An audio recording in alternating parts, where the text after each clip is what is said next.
going on, everyone? Welcome to another video. Today we will be comparing the Thrustmaster T.Flight Rudder Pedals and the Saitek Flight Rudder Pedals. I know there's a lot more options out there, but these are the only two that I could get my hands on. So I'll show you a side-by-side comparison, and then we'll plug them into the flight simulator and see how they perform. First comparison we'll do is the brake test. So we're going to see how the two compare. I would definitely say that the Saitek is a little harder to press down and has a little bit less range than the Thrustmaster. Just by feeling them with my hands, I'm thinking that the Thrustmaster is going to have a little bit more of a real-life feeling. The cool thing about the Saitek is that it has an adjustable knob which you can stiffen up the pedals, so if the sliders are a little too slippery or too soft, you can stiffen them up and adjust to your liking. We'll test that out during the flight simulator and see what it does. Next, we're going to compare the range of motion in the sliders. As you can see, in terms of travel, the Saitek seems to have about 2.5 inches to 3 inches, where the Thrustmaster seems to have a little less, around 2 inches of travel. Also, something awesome that the Thrustmaster comes with is going to be this little guy. So what this allows you to do is switch between flight mode and car racing mode. So for example, me, I use these pedals for Formula 1, and it makes it a lot easier so you don't have to keep going in there and changing your controls.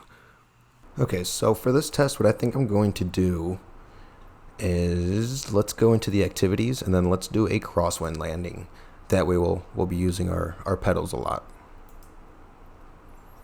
So I'll keep it consistent. I'll do the same test with the Thrustmaster. Right now we are using the Saitek.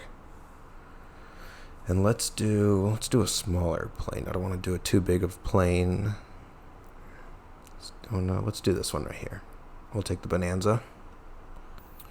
Alright, the conditions look pretty nasty, so I'm sure we're gonna have to use a bit of rudder.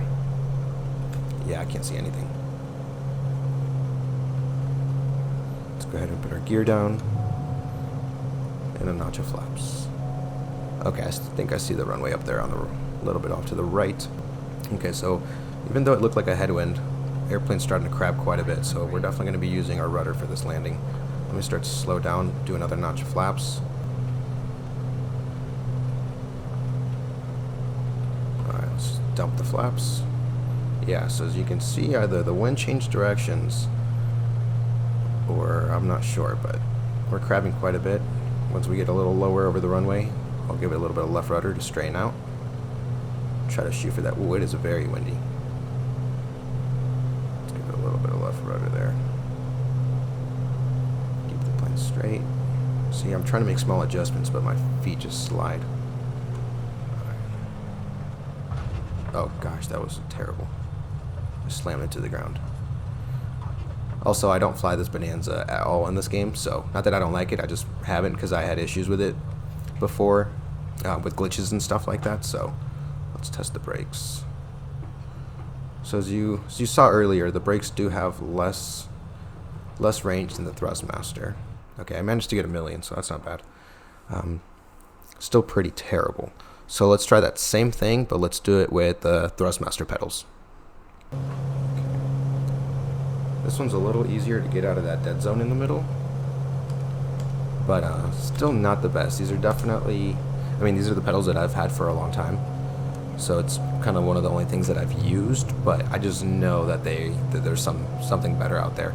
So far, I actually like the Saitek more than these, just in terms of feel and quality. The spring is a little strong on the Saitek, but this one has almost no spring at all, so sometimes you kind of have to like lift your feet up just to get them to center. So you'll have sometimes I'll have a lot of rudder input that I'm not meaning to do whatsoever, and it'll really mess me up. So now I've made it a habit to just kind of get off of the pedals completely to let them center up. Gear is down, left rudder coming in. Yeah, it gets really gusty right here. Whoa. Just lagged. So I don't see a lot of stutters, but I will lag out like that for like a few seconds.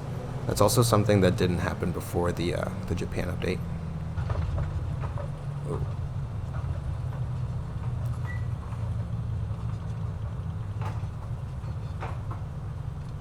I do like the brakes more on the Thrustmaster, for sure. Oh, that actually wasn't bad. 1,049,000. Okay, but that honestly, that wasn't because of the rudder pedals or anything like that. That's just, I think I got lucky on that one. but that's not bad. 417. Not bad. See how my friends are doing. Alright guys, subscribers, if you guys are in here, come on, step it up. Dusky, you're close.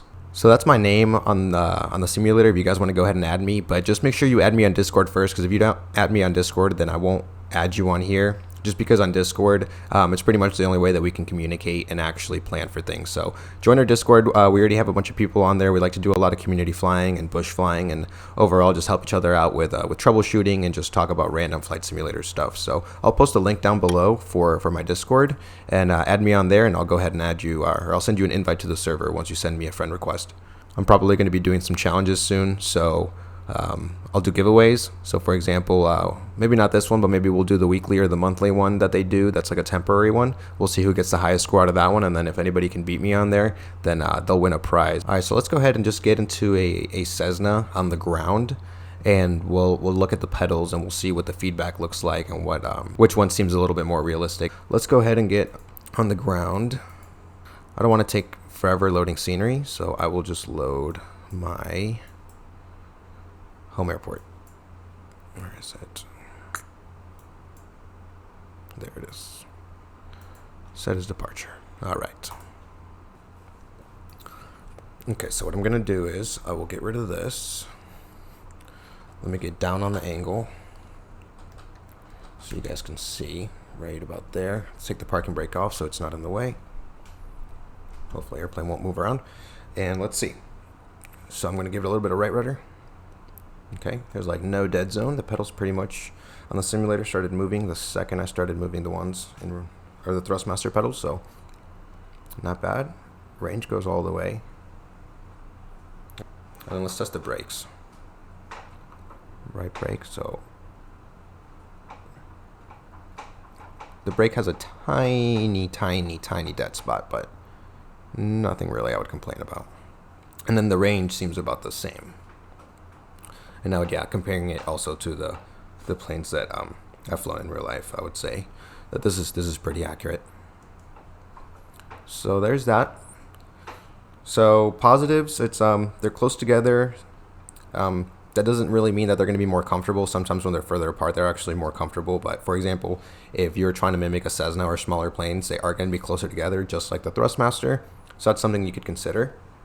Not a deal break by any means, but the other thing is the spring on this one is a lot weaker than the one on the Saitek. The Saitek actually has an adjustable one, so I'll show you guys. Well, I showed you guys already, but we'll show you in the simulator as well. I'm going to do the same test, but we're going to use the Thrustmaster pedals.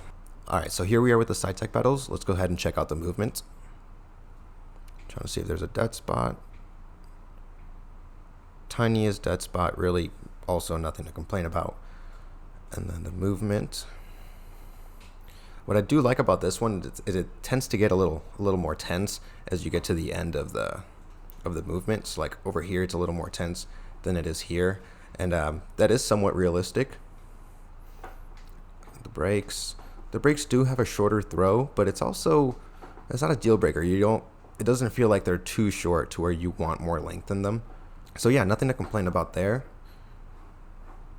Movement, they do have a wider range than the other ones did. So in terms of range, these feel more realistic. I feel like this is more accurate to real life. So in my opinion, these Saitek pedals, yeah, I'm liking them more.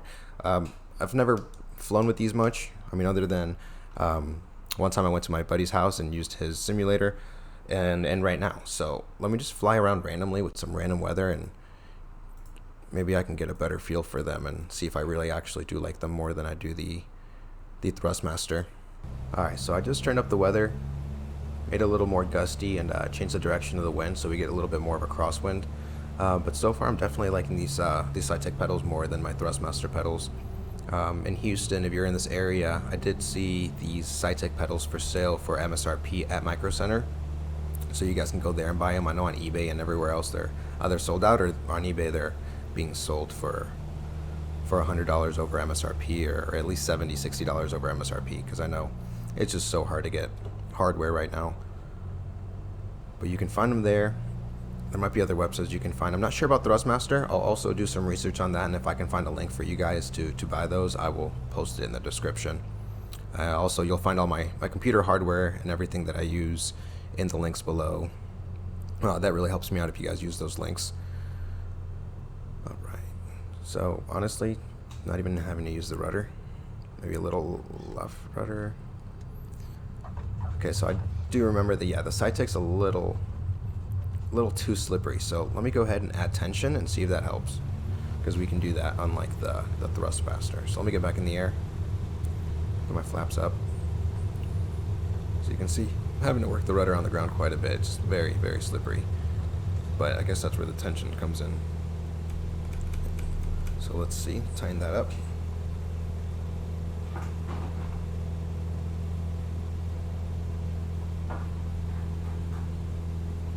Okay, there we go. Just give it a little bit. Let's see if that does anything. Oh, that does feel awesome. Okay, that's really all you have to do. So for getting those really hard, for getting those really small movements, yeah, you just increase the tension, and I just gave it like half a turn maybe. I don't know how much more tense I can make it, but that helped tremendously. Man, it's dark in this cockpit. Let me just play around with the landing. Let me tense it up a little bit more. I'm just curious.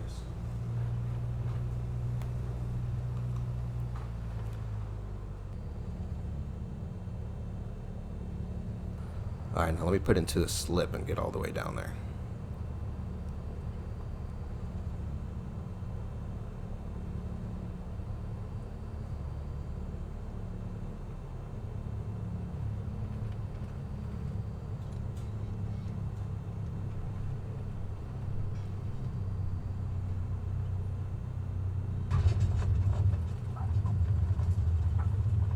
Wow. I can honestly say that felt really realistic. I 100% like these Saitek more than my Thrustmaster pedals. Yeah, okay, so that just pretty much won me over right there. Turning up the tension made all of the difference, and that felt really realistic. Now that it's not so slippery, wow, yeah, that feels so real. And also making it not slippery, it almost seems like it's adding more and more depth to it, which already had more than the Thrustmaster, but I really like this. Let me taxi and test it out. Wow, I really like these, yeah. Oops. Came in a little fast there, but they are a little tense. My chair is kind of moving me around, but if I had a chair that didn't have wheels on it, that wouldn't be an issue. Also, you can see I put that wooden board behind it, or else both of them would have been sliding all over the place. But wow, yeah, Saitek wins, guys. Saitek has my vote. The only thing that I would say is that the Saitek doesn't have the car racing mode, but I'm sure you could just calibrate that, or just change the control settings inside of the Formula 1 or inside whatever racing game you're playing. I'm sure that wouldn't be hard. Maybe just flipping the switch on the Thrustmaster just saves you a little bit of time. But Saitek for me is the one that I would go with. I don't think I would mind paying the higher price for the Saitek and just getting them instead of the Thrustmaster.